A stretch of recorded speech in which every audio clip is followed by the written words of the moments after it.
যারা কলেজে ভর্তি হবে তাদের মনে এখন একাধিক প্রশ্ন, একের পর এক প্রশ্ন ধেয়ে আসছে। বিভিন্ন জায়গায় বিভিন্ন কিছু শুনে তারা ভড়কে যাচ্ছে। কিভাবে কলেজ ভর্তি হবে, কোন ওয়েবসাইটে ভর্তি হবে, কবে থেকে ভর্তি প্রক্রিয়া শুরু হবে, পাশে পড়বো না অনার্সে পড়বো, পাশে পড়লে কি হতে পারে, অনার্সে পড়লে কি হতে পারে, কারা পাশে পড়বে, কারা অনার্সে পড়বে, ইউজি কোর্স কি, এই যে নানান প্রশ্ন, একাধিক প্রশ্ন।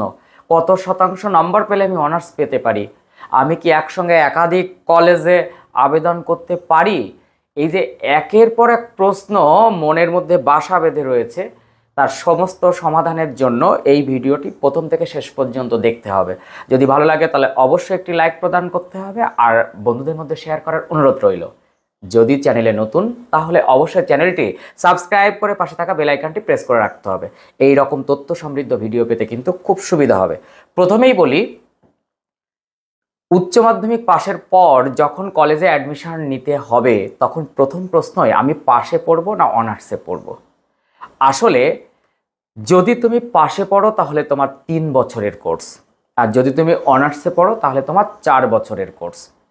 এখন এই যে উচ্চ মাধ্যমিক পাশ করলে এবং যতদিন গ্রাজুয়েশন কমপ্লিট না হবে, অর্থাৎ 3 বছরের পাস কোর্স কিংবা 4 বছরের অনার্স কোর্স যতদিন কমপ্লিট না হবে তার আগে পর্যন্ত সেটাকে বলা হয় ইউজি কোর্স, অর্থাৎ আন্ডার গ্রাজুয়েট কোর্স।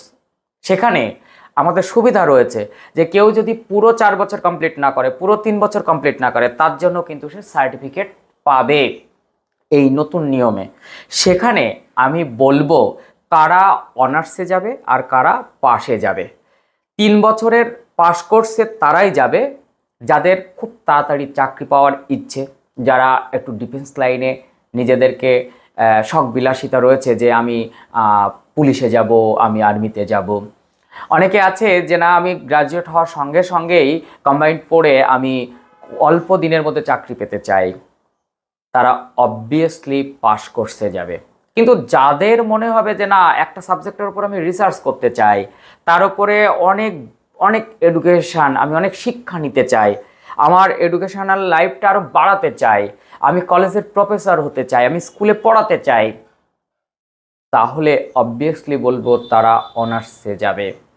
এখন একটা সুবিধা রয়েছে যে তুমি যখন বিএতে অর্থাৎ আর্টস থেকে যারা পাশ করেছো তারা যখন ভর্তি হবে তাদেরকে কি বলা হয়, বিএ, ব্যাচেলর অফ আর্টস।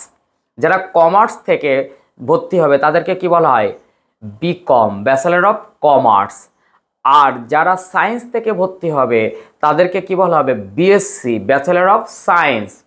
সেখানে তুমি পাশে হও বা অনার্সে হও।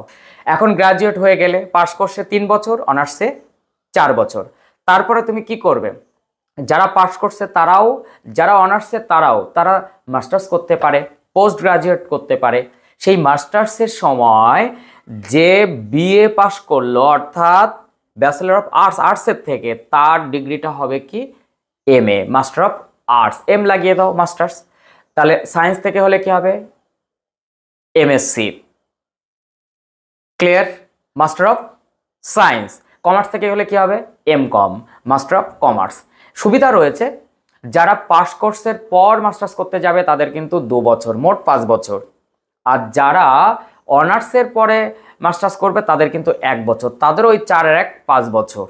এখন প্রশ্ন হচ্ছে কত শতাংশ নাম্বার পেলে তুমি অনার্স পেতে পারো, আর কারা অনার্সে যাবে সেটা তো মোটামুটি ক্লিয়ার করলাম।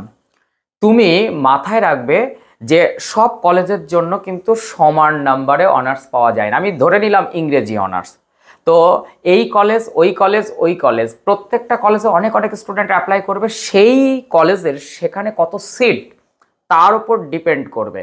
যেমনভাবে মাধ্যমিক পাশ করার পর ক্লাস 11-এ ভর্তি হয়েছিলে, বা এখন যারা মাধ্যমিক পাশ করেছে ভর্তি হচ্ছে, তারা কিন্তু কোন স্কুলে সায়েন্স পাওয়ার জন্য 80% নাম্বার পর্যন্ত তাকে আসছে, মানে মেরিট লিস্ট করার পর 80% নামছে। কোনো কোনো স্কুলে 60%ও নেমে যাচ্ছে।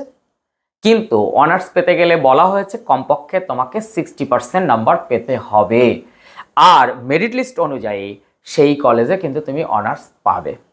এখন প্রশ্ন হচ্ছে কবে থেকে সেই গ্রাজুয়েশনে পাস হোক বা অনার্স হোক ভর্তি হওয়া যাবে। বিজ্ঞপ্তি খুব তাড়াতাড়ি জারি হয়ে যাবে। মূলত এবছর সরকারি কলেজগুলো, আমাদের এই পশ্চিমবঙ্গে 16টি বিশ্ববিদ্যালয়ের প্রায় 450 সরকারি কলেজে ভর্তি প্রক্রিয়া শুরু হবে এবং সেই ভর্তি হবে একদম একটি পোর্টালের মাধ্যমে। আমি স্ক্রিনে দিয়ে দিচ্ছি সেই ওয়েবসাইটটা, একবার একটু দেখে নাও। অর্থাৎ জাতীয় শিক্ষা নীতিকে মেনে একটি মাত্র পোর্টালের দ্বারা বা একটি মাত্র ওয়েবসাইটের দ্বারা কিন্তু এবার ভর্তি করানো হবে। সেখানে বাদ থাকবে কারা? স্বশাসিত কলেজ অর্থাৎ অটোনোমাস কলেজ। এই অটোনোমাস কলেজগুলো তারা কিন্তু তাদের কলেজের নিয়ম অনুযায়ী, তাদের কলেজের পোর্টাল অনুযায়ী ভর্তি করাবে, অর্থাৎ স্বশাসিত কলেজ যারা। এছাড়া মাইনরিটি অর্থাৎ সংখ্যালঘু যে কলেজগুলো আছে তারাও কিন্তু জাতীয় শিক্ষানীতিতে না, তাদের কলেজের নিজস্ব পোর্টালে, নিজস্ব ওয়েবসাইটে ছাত্রদের ভর্তি করানো শুরু করবে। এবং অনেক স্বশাসিত কলেজ এবং সংখ্যালঘু কলেজগুলোতে কিন্তু ভর্তি প্রক্রিয়া শুরু হয়ে গেছে। এখন প্রশ্ন হচ্ছে, এই যে ভোট প্রক্রিয়া চলছে, আমার মনে হচ্ছে এবছর একটু ভোট প্রক্রিয়ার মধ্যে হয়তো একটু বিলম্ব হবে, এর মধ্যেই কিন্তু সেই ওয়েবসাইট ওপেন হবে। তোমরা যারা ভর্তি হতে চাইবে, সহজ উপায় বলি একটু, তাহলে সুবিধা হবে।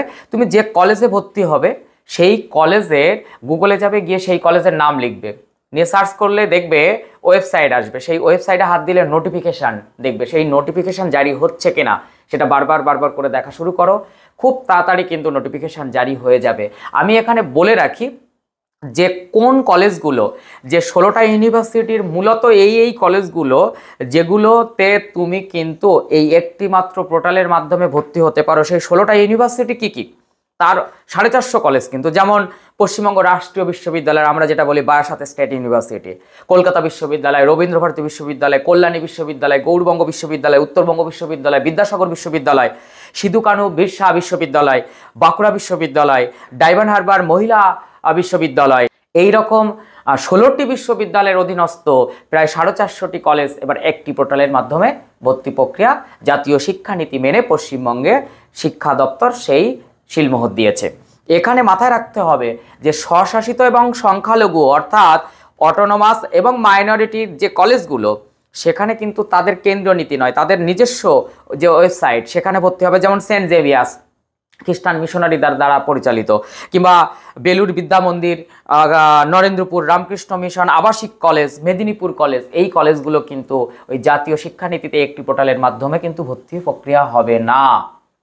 তাহলে তোমাদের ইউজি কোর্স সেটা বুঝিয়ে দিলাম, পিজি কোর্স অর্থাৎ পোস্ট গ্রাজুয়েট সেটাও বুঝিয়ে দিলাম, কবে থেকে ভর্তি প্রক্রিয়া শুরু হতে পারে, কিভাবে চেক করবে সেটাও বলে দিলাম, কারা পাশে পড়বে কারা অনার্সে পড়বে সেটাও বলে দিলাম, অনার্স পেতে গেলে কি প্রক্রিয়া সেটাও বললাম, আর কোন ওয়েবসাইট বা পোর্টালের মাধ্যমে হবে সেটাও বললাম, কোনগুলো স্বশাসিত কলেজ তারা কিভাবে ভর্তি করাবে সেটা বললাম, অর্থাৎ অটোনোমাস কলেজগুলো কিভাবে ভর্তি করাবে, সংখ্যালঘু কলেজগুলো অর্থাৎ মাইনরিটি কলেজগুলো কিভাবে ভর্তি করাবে, তাদের পোর্টাল কি, সেই অনুযায়ী তারা ভর্তি করাবে, সেটা কিভাবে হবে সেটা বললাম। তাই কলেজ ভর্তি প্রক্রিয়া নিয়ে যে সমস্ত ধোঁয়াশা তোমাদের মধ্যে ছিল তা কিন্তু আমি মনে হয় কিছুটা হলেও কাটাতে পেরেছি। তারপরেও যদি কোনো প্রশ্ন থাকে অবভিয়াসলি আমাকে হোয়াটসঅ্যাপ করতে পারো এই নাম্বারে, আমি তোমাদের সহযোগিতা করার চেষ্টা করব। কাজেই ফোন করে বিরক্ত করবে না, তোমরা পারলে হোয়াটসঅ্যাপ করে রাখো, নিশ্চয়ই তার উত্তর আমরা দেওয়ার চেষ্টা করব।